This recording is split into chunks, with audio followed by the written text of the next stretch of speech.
Caros colegas, é com grande prazer que eu venho ter esta oportunidade de falar com vocês sobre os detalhes da evolução da reprodução humana nesses 45 anos, desde que o primeiro bebê de proveta foi nascido na Inglaterra.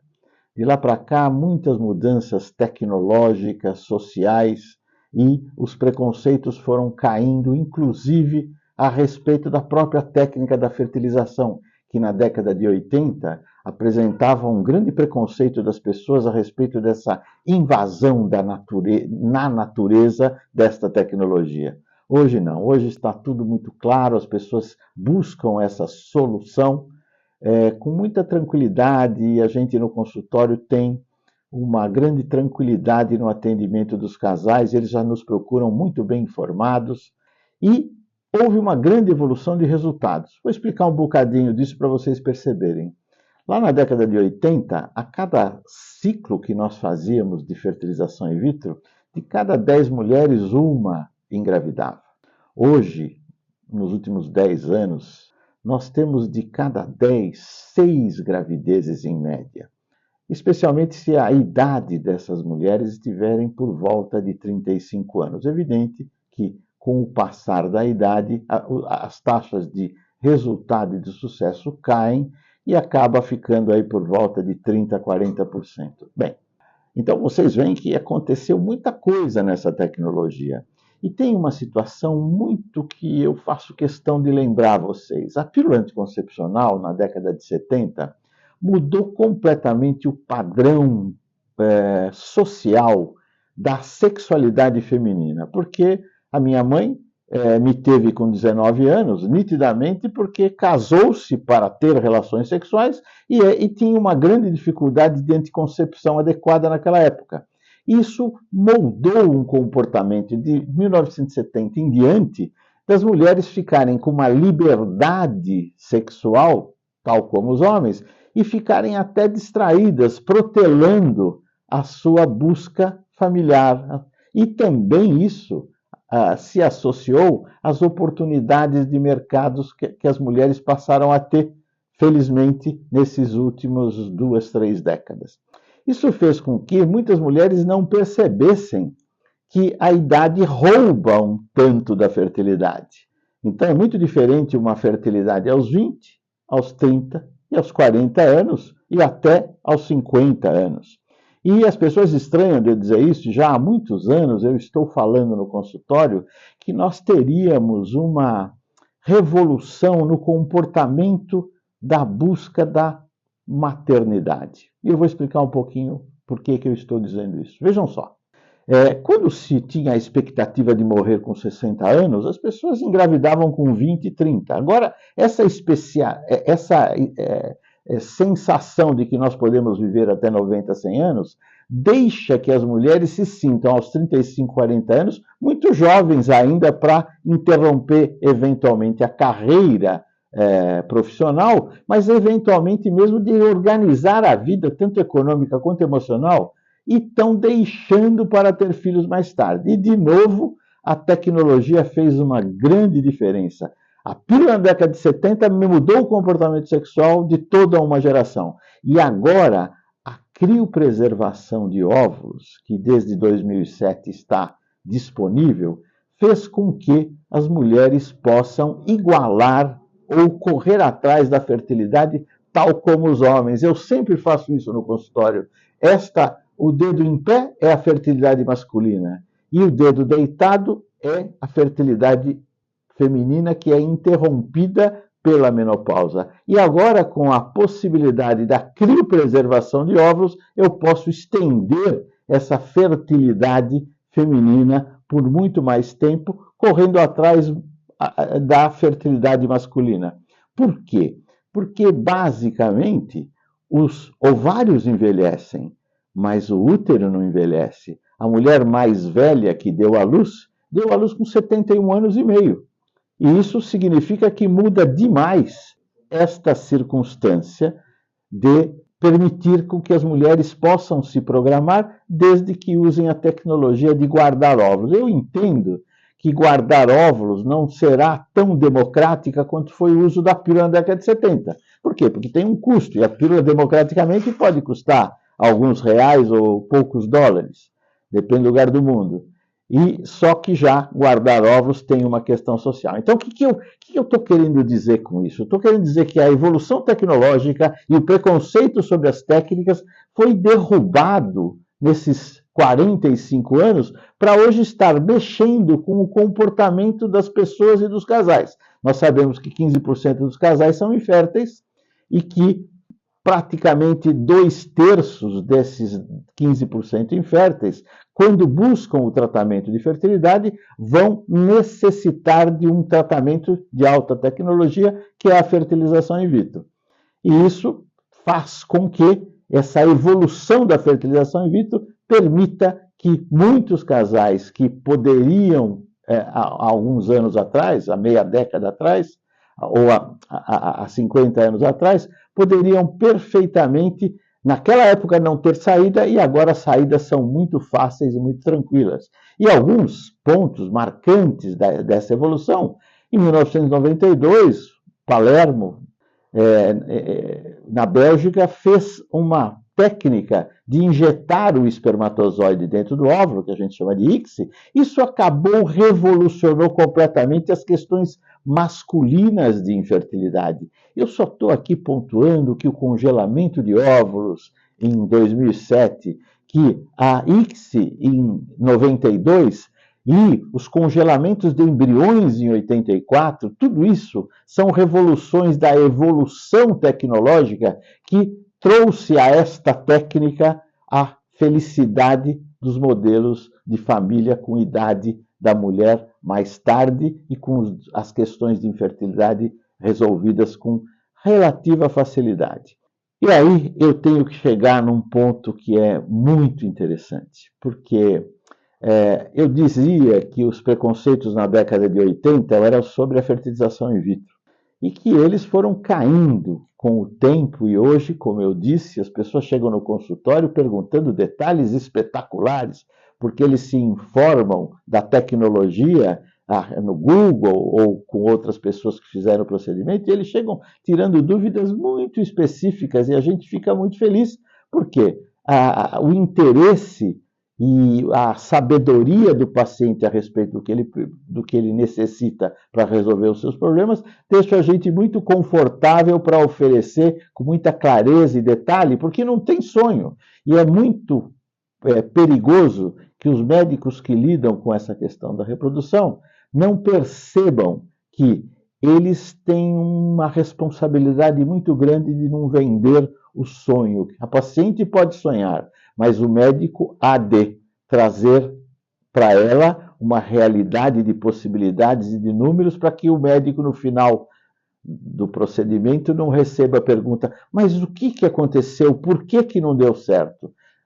Vocês precisam saber, nessa avaliação de por que não deu certo, que a natureza, e pouca gente sabe disso, a natureza só tem 20% de fertilidade mensal. E se eu vou pego um casal com dificuldade, tanto masculina quanto feminina, faço o processo de fertilização e ele passa a ter uma chance de 40%, 50%, vocês imaginam como essa tecnologia está sobreposta à natureza do casal sadio, que não precisa de ajuda. Isso é espetacular, nós estamos vendo dias muito interessantes. Mas eu vou voltar ao ponto da questão da evolução do preconceito, e que nós temos uma revolução social acontecendo, geracional. Eu tenho visto claramente que as gerações mais jovens são despidas muito mais do que a minha geração e as gerações próximas à minha, são muito mais despidas dos preconceitos.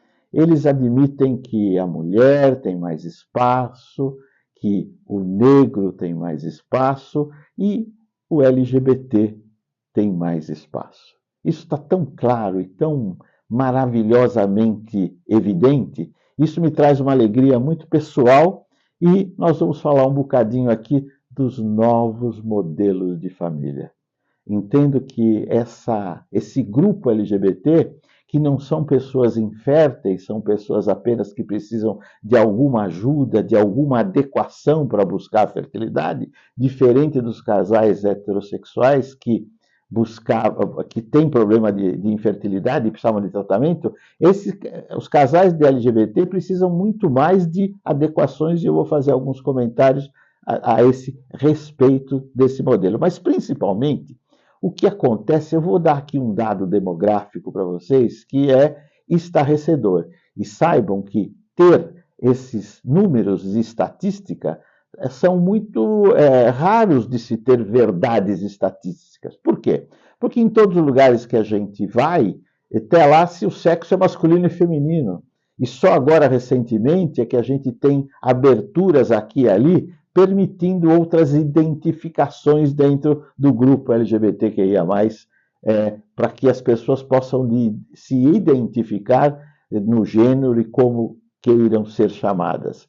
Mas olha só o que eu vou falar da demografia deste grupo e o que tem acontecido. Cerca de 0,5% da população está se declarando trans a cada ano desde 2017 no mundo inteiro. Eu vou repetir, meus amigos. De 2017 para cá, 0,5% da população do mundo está se declarando trans a cada ano. Percebem o que está acontecendo? Vou dar um outro dado. De 19 a 46 anos, 29,2% da população do mundo está no grupo e se reconhece como LGBT. Percebem? Nós estamos falando de 1/3 da população na idade produtiva, dos 19 aos 26, e na idade reprodutiva, dos 19 aos 26. Isso é uma revolução que quem não quiser entender, ver e participar dela, está simplesmente saindo de uma coisa que está acontecendo no mundo todo e que é uma situação absolutamente normal, que já aconteceu em outras fases da evolução do mundo. Só que agora fica todo mundo falando que é uma novidade. Não. É só uma liberdade de busca de caminho para a felicidade. E na busca da felicidade, eu sempre entendo, desde a minha formação, que família acaba necessitando de filho. E a gente quer aqui trazer um conceito muito interessante que é da parentalidade. Eu vou repetir a palavra para que ela fique muito forte, porque nós precisamos entender esse novo dicionário da reprodução. A parentalidade, ela está acima da paternidade e da maternidade, porque ela está baseada não na origem biológica dos gametas, ela está baseada na afetividade da relação de cuidar neste papel de filho. Isso é muito interessante, eu queria que vocês percebessem, refletissem e vejam que esses novos modelos de família, ele fica valorizado, ele fica enriquecido, ele fica brilhante, porque o que vale é o amor, e não a origem dos gametas. Por quê? Então vamos ver aqui um pouquinho. Veja, duas mulheres que estão juntas, e é um grupo muito frequente no grupo LGBT, nesses 29% dos 19 aos 46 anos. Duas mulheres juntas para reproduzir precisam do quê? Precisam de um sêmen, porque elas têm útero e, se tiverem na idade reprodutiva, têm os seus ovários funcionantes. E hoje nós temos sêmen de bancos de sêmen internacionais localizados em São Paulo. Aí nos Jardins em São Paulo, você entra no site e faz uma escolha absolutamente cuidadosa, profissional, como as melhores qualidades de material genético, com toda a tecnologia disponível no mundo. O banco, temos outros bancos aí pelo mundo, mas temos aqui em São Paulo uma filial de um banco americano que é um dos maiores do mundo. Temos também bancos nacionais com menor número de amostras, mas só para mostrar como as coisas estão desenvolvidas, facilitadas, tanto por uma evolução de 45 anos da tecnologia da reprodução assistida, quanto da evolução das facilidades da obtenção, coisa que há 30 anos atrás nós não tínhamos banco de sêmen disponível numa cidade nem do porte da riqueza de São Paulo. Então, assim, A outra possibilidade, que esta é muito importante, é que assim, casais que precisam de ou óvulo ou espermatozoide, como eu disse, duas mulheres precisam de espermatozoide, mas dois homens precisam de óvulos e precisam de uma barriga solidária. E eu quero separar muito bem o conceito de barriga solidária para barriga de aluguel. Em alguns lugares do mundo, algumas cidades do mundo, Los Angeles, na Índia, é possível você alugar uma mulher para uma gestação. Aqui no Brasil, esse conceito não é permitido, por isso é que nós chamamos aqui no Brasil, como não vai ser paga esta mulher, ela sim é uma solidariedade de trazer a sua contribuição para que dois homens tenham um bebê. E esta mulher, que vai receber óvulos que não são dela, inseminados por sêmen de um dos parceiros daquele casal homoafetivo masculino, vai se fazer o bebê e vai se colocar na barriga de outra mulher, que é a barriga solidária. Então, uma doa óvulo, a outra doa a barriga. E assim nós podemos ajudar os casais. Alguns anos atrás, antes de 1921, de 2021, agora há pouco, há 2 anos atrás, não era possível essa situação senão fora do Brasil. Hoje é perfeitamente possível porque o Conselho Federal de Medicina, no dia 15 de junho de 21, ele fez uma regulamentação para que, olha só que coisa interessante, que coisa democrática e que evolução espetacular para uma sociedade com as dificuldades financeiras que nós temos, porque esses processos fora do Brasil custam um dinheiro muito largo que pouquíssima gente da população teria condições de realizar. Mas agora, desde essa situação do Conselho Federal de Medicina, em junho de 21, volto a dizer, muito recentemente, permitiu que as famílias até 4º grau dos participantes pudessem doar ou sêmen ou óvulos, ou mesmo a barriga solidária. Percebem que, para boa parte da população que era impossível essa circunstância econômica, com a doação familiar, seguramente tornou esse processo muito democrático e sempre incentivando essa maravilhosa possibilidade dos novos modelos de família. Interessante, né, meus amigos? Vocês estão vendo que isso está acontecendo e eu vou repetir. Quase 30% da população em idade reprodutiva se declara do grupo LGBT.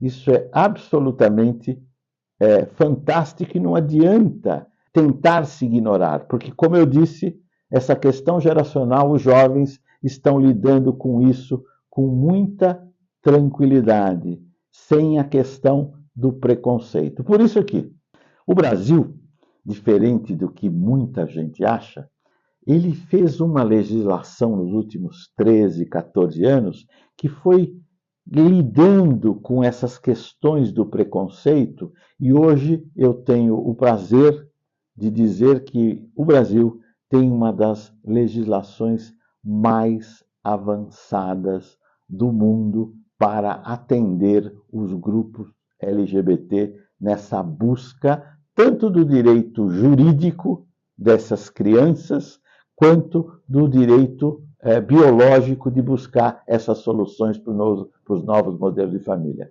Evidente que um país desse tamanho, dessa geografia imensa, e com tantos ditames culturais de cada localização dessa imensidão, aquilo que acontece aqui em São Paulo, na Vila Paulista, pode não ser verdade no interior de qualquer um do norte, do nordeste, do centro-oeste, ou mesmo do interior de São Paulo. Então, nós temos uma legislação que andou muito, de forma muito interessante, mas não temos ainda essa aplicação com facilidade.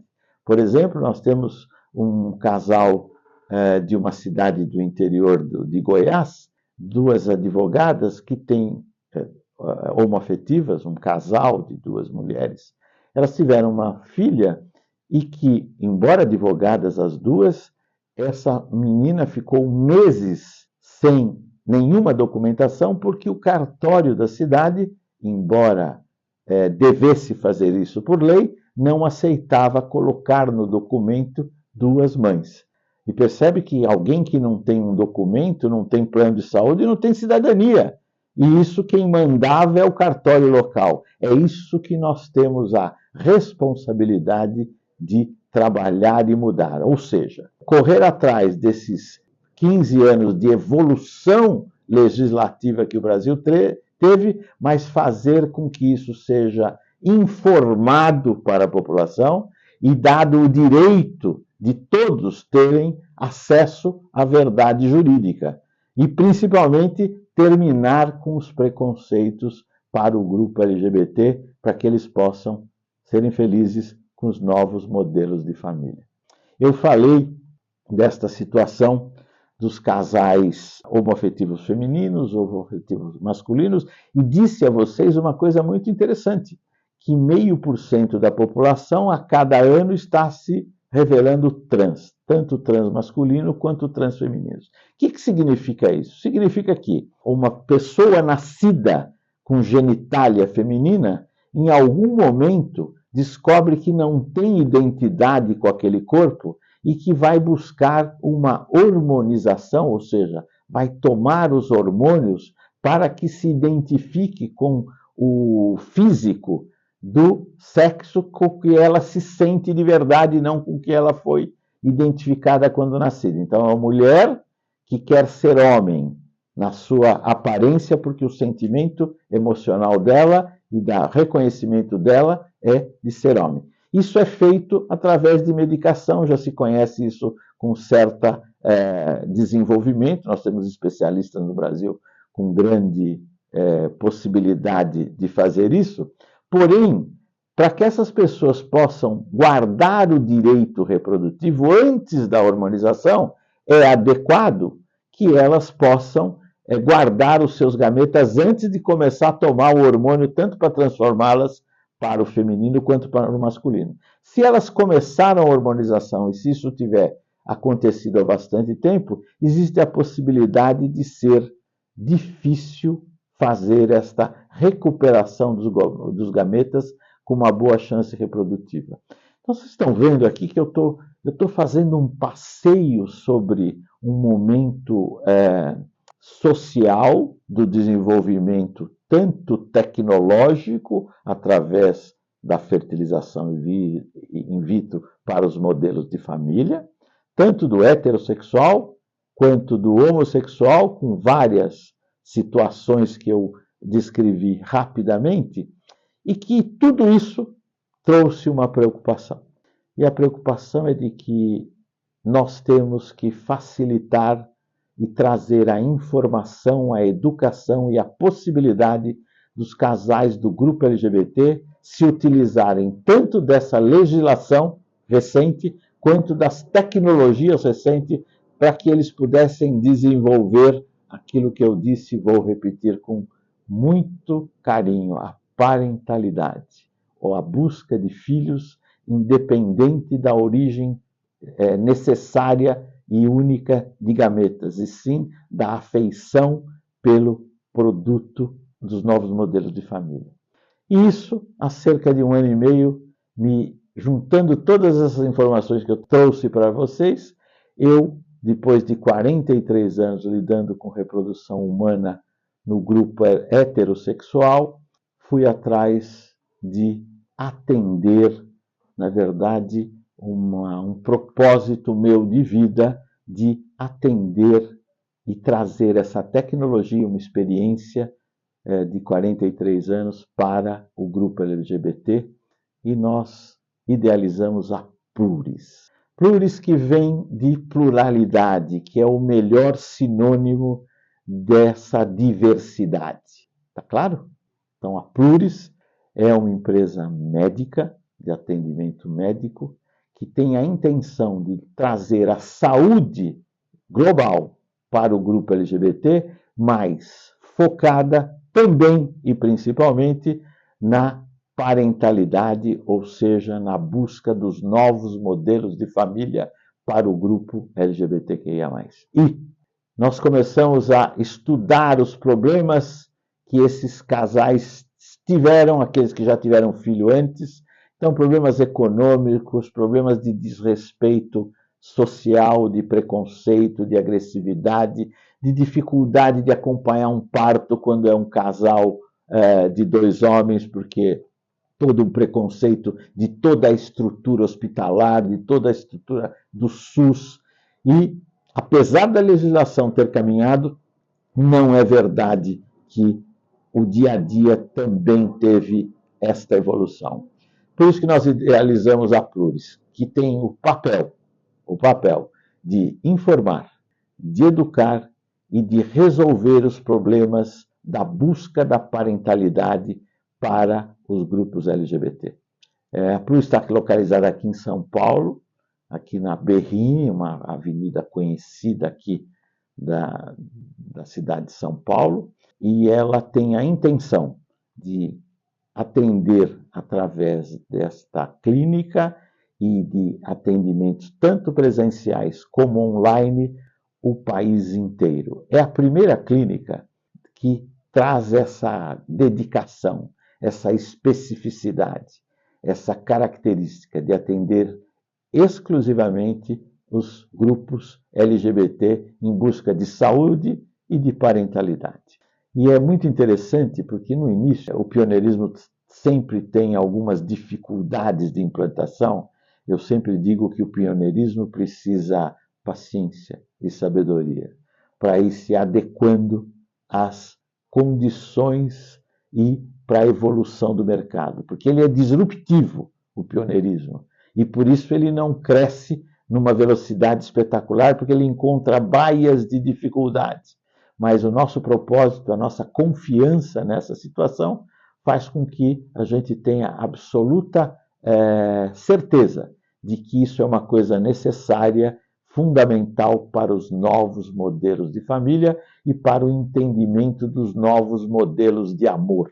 E eu repito isso com muita alegria, porque acho que nós todos temos que refletir a respeito disso, independente da nossa formação, nós temos que pensar nessa realidade que está colocada. E a Pluris, estudando os casos, ela acabou entendendo que ela deveria, por exemplo, vou dar aqui os exemplos disruptivos da Pluris. Nós temos uma concierge que vai buscar as pessoas a serem atendidas na garagem. Por quê? Porque nós ouvimos muitas reclamações de casais do grupo LGBT que já eram agredidos e preconceitualizados pelo garagista. E isso é uma tristeza, porque como é que você chega num lugar quando você está fragilizado por um motivo de saúde e já começa a tomar bordoada lá fora, lá na porta, e aí na recepção já tem uma questão do nome, porque é um problema, né? Se a pessoa não fez a mudança de nome, você imagina uma aparência feminina apresentar um documento que é o João da Silva. Então, tudo isso são problemas que a gente aprendeu que esses casais, que essas pessoas sofrem. Então, nós começamos a tentar tirar todos esses elementos desse sofrimento, e esse é o papel da Pluris, é de abrir esses caminhos para que a pessoa, quando chega para o seu atendimento, ela não sofra nenhuma diferença, nenhuma dor que seja desnecessária, daquelas que nós já não podemos desviar. E lá, como é que são as nossas salas de atendimento na Pluris? Veja, nos consultórios em geral, tem 2 cadeiras para um casal sentar. Não, na Pluris não. Na Pluris nós temos uma sala de estar. Todas as salas de atendimento são uma sala de estar, com poltronas. Por quê? Porque eu não tenho ideia de quantas pessoas virão para conversar. Porque, veja, um casal homoafetivo masculino tem 2 homens, mas tem a doadora de óvulos, tem a barriga solidária, isso significa que já são 4 pessoas, certo? Então, eu quebro esse paradigma de 2 pessoas. Isso é muito interessante e a pessoa, nitidamente, nós temos sentido isso todos os dias, se sentem acolhidas, porque está na cara que desde a portaria, desde da garagem, tem alguém ali preocupado em diminuir ou retirar completamente o sofrimento que essas pessoas estão absolutamente o tempo todo incomodadas. E, evidentemente, isso acaba trazendo uma defesa e, às vezes, até uma agressividade nessa situação, porque o tempo inteiro, em todo lugar que essas pessoas se apresentam, elas são marginalizadas, hostilizadas, está na cara que isso traz uma defesa. E a Pluris tem a intenção de modificar esse ambiente para que as pessoas se sintam realmente acolhidas. Esta é a palavra da Pluris, acolhimento. A hora que eu puder acolher, depois eu vou educar, eu vou informar e, eventualmente, resolver os problemas buscados da parentalidade e da saúde. Por que eu falo da saúde e não só da parentalidade? Porque nasce uma criança que precisa ter um pediatra na mesma linha, que entenda das mesmas questões. E a gente tem um grupo de psicólogos que também conhece as vicissitudes dessa situação, porque essa criança vai para uma escola que, depende da escola, vai encontrar poucas outras crianças que são de dois pais, de duas mães. Então, tudo isso tem que ser trabalhado e nós temos toda essa circunstância de acolhimento dessas questões. Para falar mais um pouquinho da característica da Pluris, que tem lá a concierge na garagem, que tem a recepção com acolhimento, que tem a sala de atendimento, que é uma sala de estar para quantas pessoas forem necessárias, saída dessa avaliação, dessa consulta primária de avaliação, essas pessoas têm na sala ao lado um advogado especializado nesta questão jurídica para resolver todas essas situações que trazem muitas dificuldades, e a gente ouviu muitas histórias com as crianças que não podem ter os documentos adequados, ou mesmo preconceitos de sala de parto, onde não podem entrar dois homens para acompanhar aquela barriga solidária para dar à luz.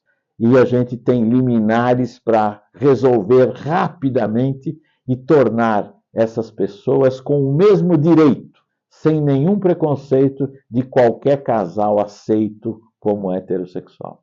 Está claro, meus amigos, como assim esse trabalho largo tem a ideia de pegar esse 1/3 da população que de 19 a 46 anos está declaradamente LGBT e nós estamos fazendo um produto, um processo, um acolhimento no atendimento dessas pessoas, tentando pensar em todas as variáveis e que estamos sempre abertos a aprender e ouvir deste grupo quais seriam as medidas que nós devíamos tomar para melhorar ainda mais esta condição. Vejam só, a Pluris, ela tem buscado uma situação muito interessante e que eu faço aqui um certo alarme para informar isso. Veja só, nós temos aprendido que as empresas, as maiores empresas, elas têm dado uma grande visibilidade para o ESG, que é a governança corporativa. E no S está o social. E no social estão os comitês de prestígio para as mulheres, para os negros e para os LGBTs.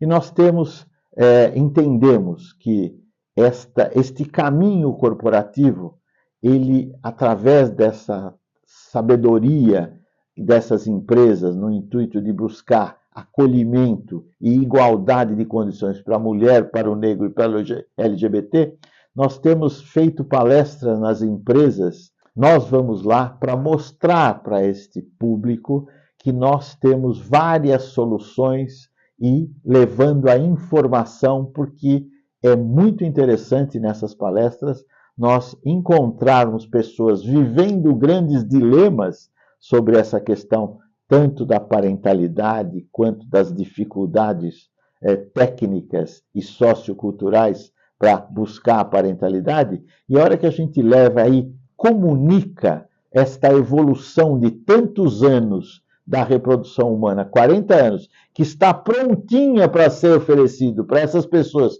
que frequentemente não têm problema de infertilidade, mas que precisam de caminhos específicos, conforme eu expliquei, um sêmen, uma barriga solidária, um óvulo, essas buscas que nós temos todas com larga experiência desses mais de 40 anos de trabalho, eles ficam absolutamente estarrecidos de saberem que essa situação, que sempre para eles foi uma dificuldade e às vezes socioeconômica, e que a gente leva lá algumas soluções tecnológicas e socioeconômicas muito interessantes. Por isso que eu me sinto absolutamente feliz nesse pioneirismo na América Latina inteira. Nós não temos uma clínica com essa característica, e nós, através dos atendimentos online, estamos absolutamente disponíveis a qualquer pessoa que não precisa contar para ninguém, simplesmente se tranca no quarto, liga para a gente e nós vamos conversar, informar, acolher, educar e tomara resolver os problemas da parentalidade. E eu vou repetir porque é muito importante. A parentalidade é, acima da maternidade e da paternidade, a adoção afetiva de crianças independente das questões da origem dos gametas. Tá aí, meus amigos. Aí a Pluris tem só um ano e pouco, mas ela está absolutamente aberta e linkada para atender esse grupo da população que até aqui esteve marginalizado, preconceitualizado, e nós estamos absolutamente de mãos dadas com esse grupo em busca da parentalidade e da solução desses problemas de preconceito. Contem conosco, será um grande prazer nós estarmos juntos a qualquer momento, seja presencialmente aqui em São Paulo ou online em qualquer lugar do país. Um grande abraço.